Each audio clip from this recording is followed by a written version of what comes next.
Before I did steps, I'd had many years of dealing with low self-esteem. I think I've always felt like when I'm interacting with people, I maybe worry a little bit that they're judging me, and as a result afterwards I often dwell on those situations or overanalyze them. I think for a long time I had struggled with self-confidence and a sense of purpose. For years, I'd tried different things. I felt like I'd read all the self-help books that I could. I'd talked to people, I'd tried praying, but it just felt like I was in this cycle that just kept going on and on. I'm just feeling it coming to a place where I'm not flourishing. I feel like the fullness of life was being restricted because of these sort of emotions that I had. Hello and welcome to Steps. In this introductory film, we're going to find out what the course is about and how we might benefit from it. We're going to meet lots of people who've done the course already. We're going to see the course speaker, Andy, in action. We're going to meet the founders, Lars and Mette, and we're going to learn about the kind of tools the course will help us develop. People often ask, who is Steps for? Quite simply, it's for any of us who wish we could live our lives a bit differently, but recognise we might need a bit of help to do that.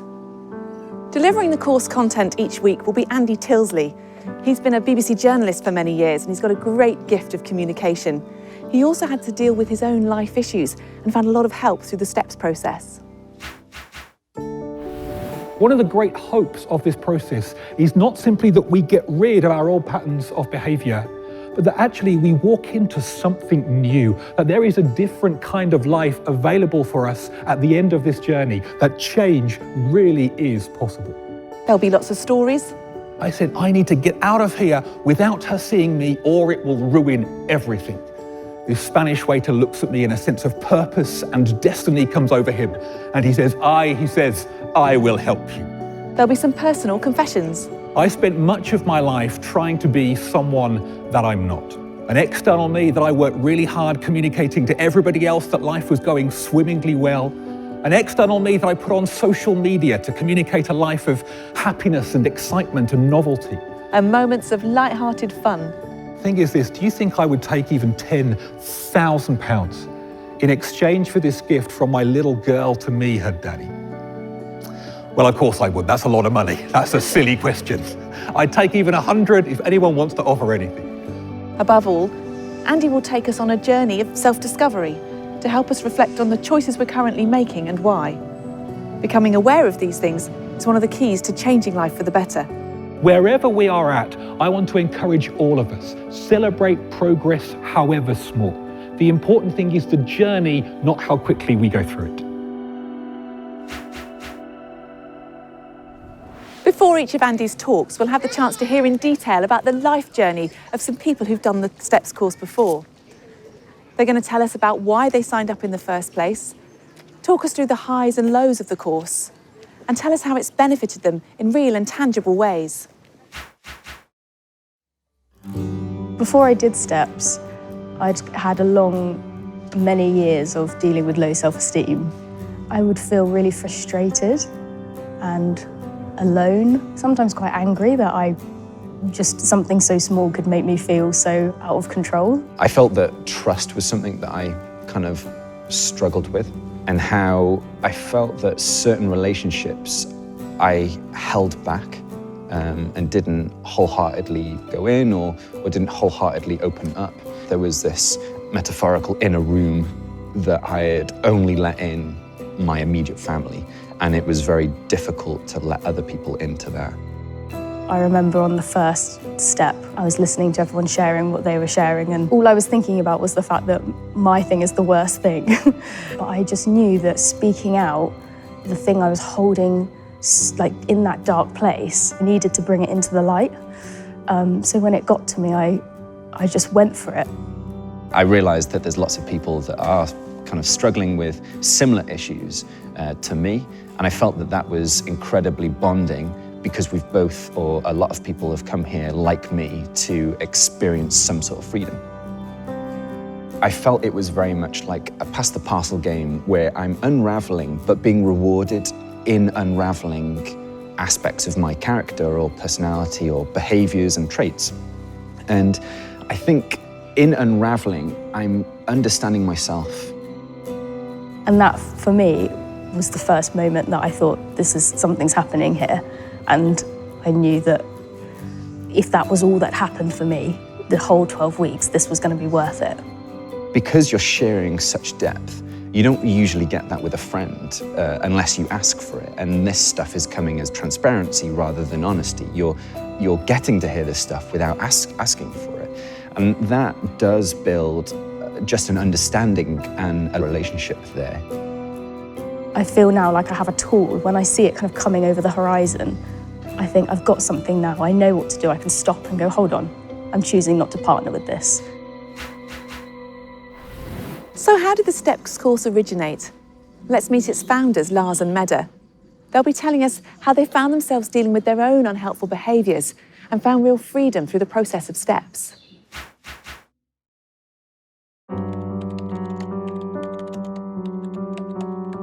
At the age of 20, I became a church leader, so I started that trajectory at a very young age. I wanted people to see me as this have it all together, competent person. That was really important to me. And the consequence of that was that people didn't really know what I really felt like. I realized something was wrong. I come from a family where my parents got divorced when I was 16. So I felt that I didn't really have an experience of marriage and family life that I could build on.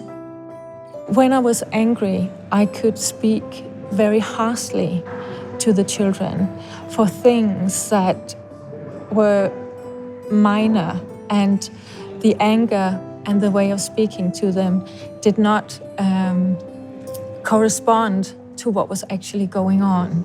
So my frustration and my lack of control took over. I needed to find out what this was about. I took a week off, went to a desolate Greek island. I was hoping that God somehow would intervene, that he would reveal to me what's going on. So when Lars went to Greece, it gave me a chance to also reflect a little bit more about what was going on in my life. With me, I had brought a pile of books on the 12 steps, because prior to this trip, we had decided that I was to conduct a course on the 12 steps, that in the church where I was one of the leaders. And as I was reading the first paragraphs, I was struck with awe and surprise, because it was as if someone had been looking into the inner parts of me and was able to describe it. I found out later that it was because of my fear of rejection, that I wanted everyone else to feel good so that they wouldn't reject me. So I was really happy until I got to the point where he explained the reason for all of these things in his life was pride. I started to see how it had damaged my relationship to my wife and to my children. So I went back to the book, but now I didn't read it to become an expert. Now I was reading it to find help myself. I was desperate for help. At my first STEPS course, I chose to work on my people-pleasing, because that was a behavior that I identified as being unhelpful. On a deeper level, it was not about pleasing them. It was about protecting myself and not being vulnerable and not actually being in a relationship that was mutual.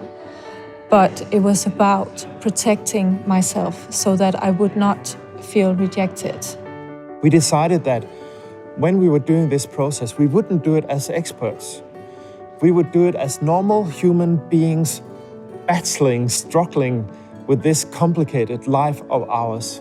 And what we simply would do would be to invite other people to be part of that journey.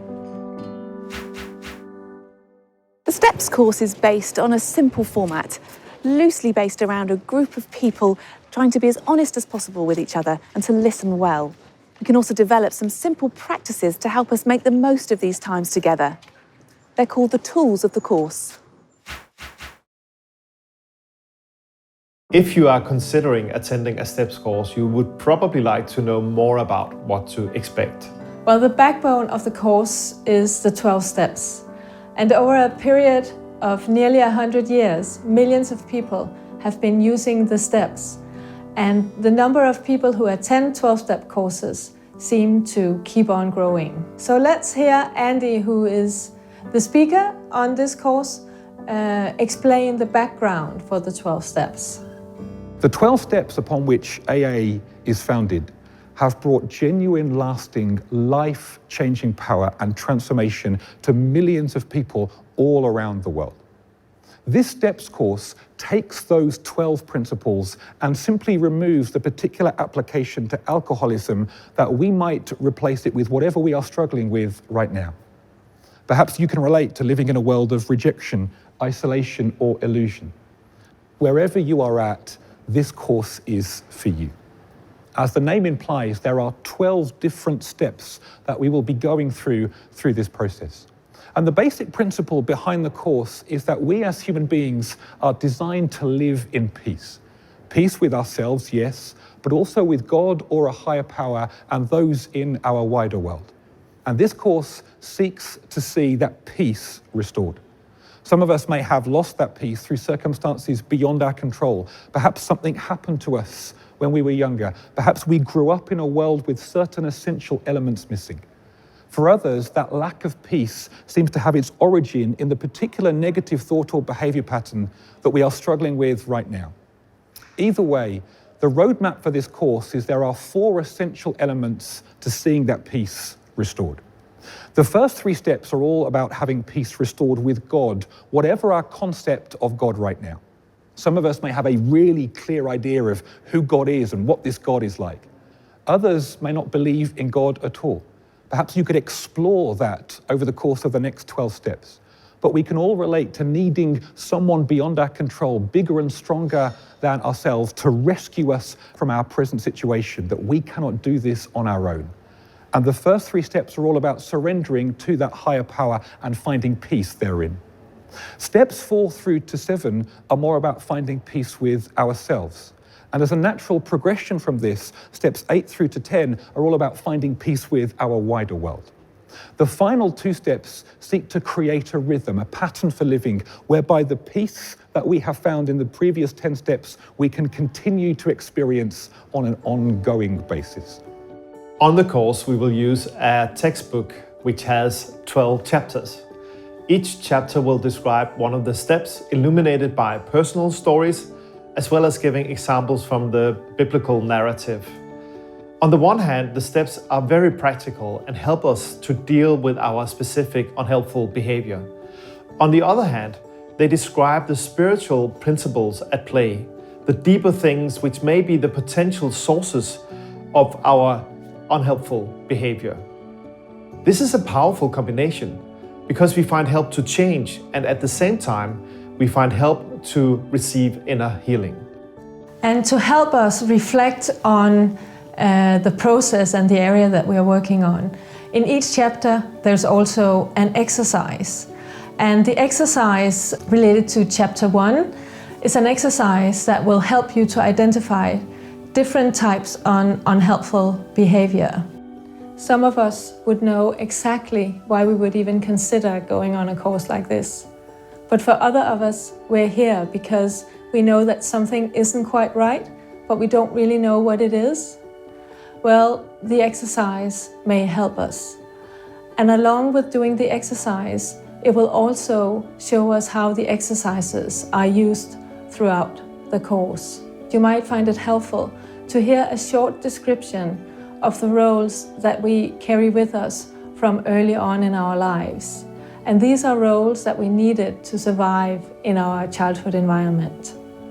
A Finnish psychologist and researcher by the name of Tommy Helstein has identified some of the different roles that we can take on, even as children, that we then carry into adult life. There are 5 in particular that many on the STEPS course can relate to. The first is what I might call the hero. Heroes seek to obtain acceptance and approval through success and achievement. The challenge is, often behind that very impressive and glossy exterior is a deep vulnerability and a chronic fear of failure. Because what happens to my identity when I don't succeed and achieve? A second role that Helfstein identifies is what he called the clown.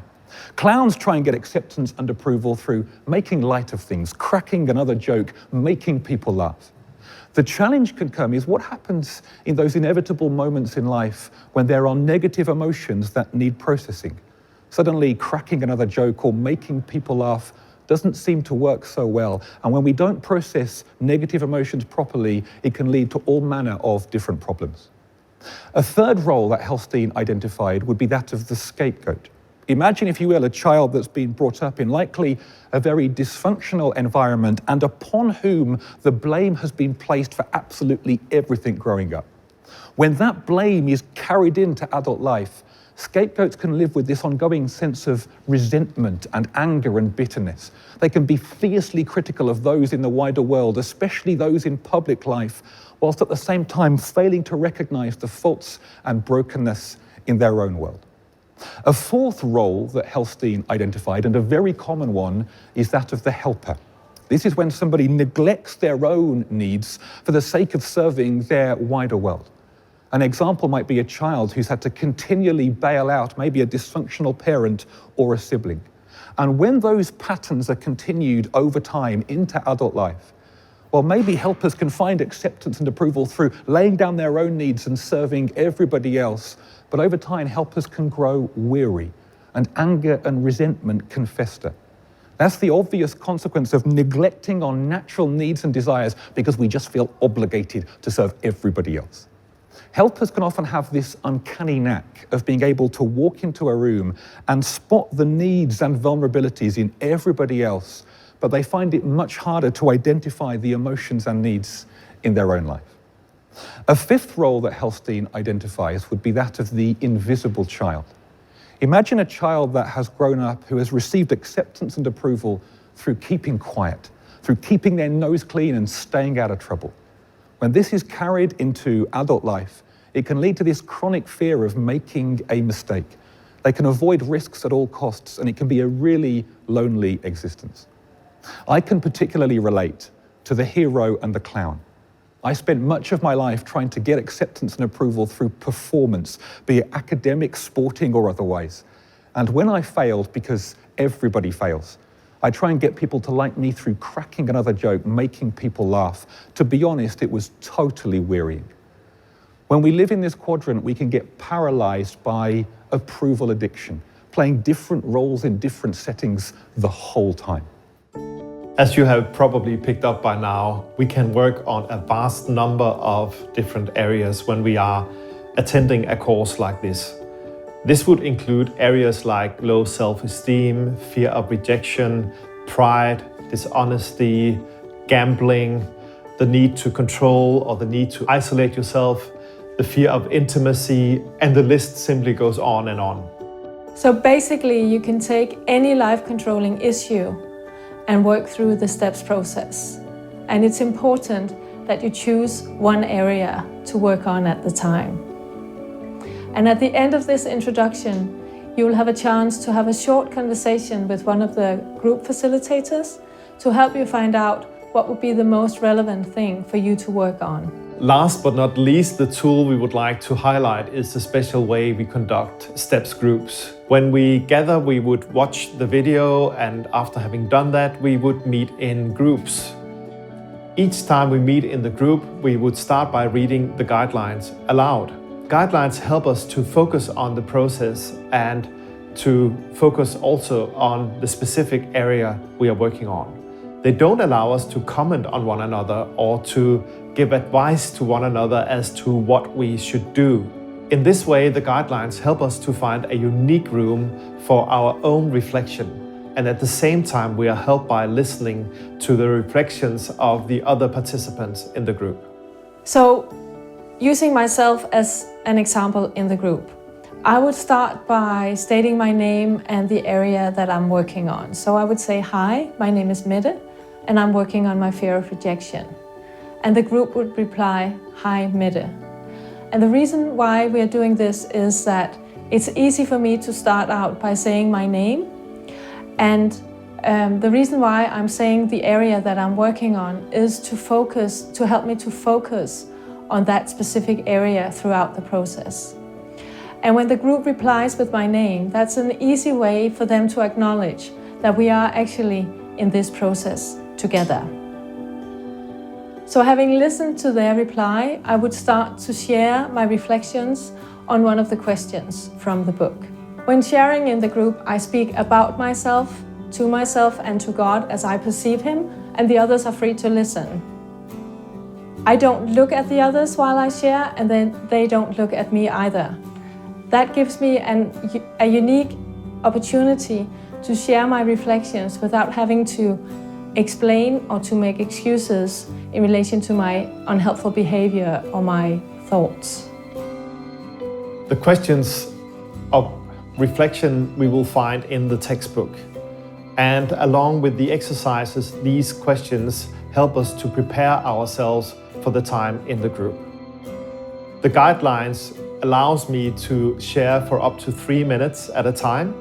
And when I'm done sharing, I would end by saying, "Thanks for letting me share." And the rest of the group would reply, "Thanks for sharing, Lars."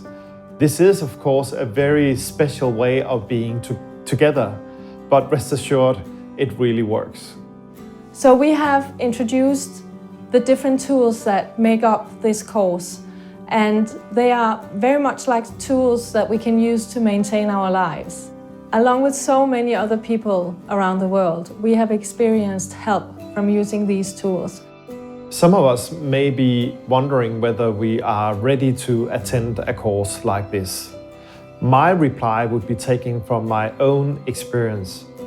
If we are sick and tired of finding ourselves doing, thinking, or feeling the same way or thing over and over again, we are probably ready.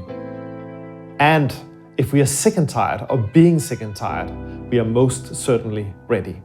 However, motivation isn't always enough.